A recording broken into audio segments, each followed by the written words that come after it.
Üç şeyə diqqət eləmək lazımdır. Bir, günah elədirsə, çalışaq günah eləməyə. Elədiysə tez tövbə eləyək. Günahı günah üstündə eləmək pisdir. Günahdan sonra günahı etiraf eləyən adamlar axırda nicat tapacaq. Bu bir. İkincisi, uzatmayayım da mən. Hədisdə var da, mömin günahdan acığı gələr. Günah eləsə də acığı gələr.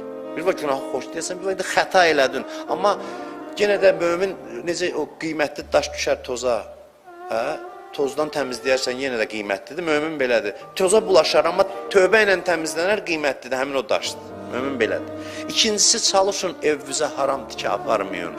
Bir də xüsusən deyirəm, xums qalmasın malınızda, xums ayrılmalıdır. Ay, mən xərcləyirəm, ay, kasıbə əl tuturam. Yox, varlı və kasıb adamlar, burada oturanlar, ilin bir gününü, hamısı özünə xums günü təyin eləsin. Ola bilər, bugün yeməyə çörək tapmır, amma xums günü təyin eləsin. Gələn il bu vaxtı baxsın.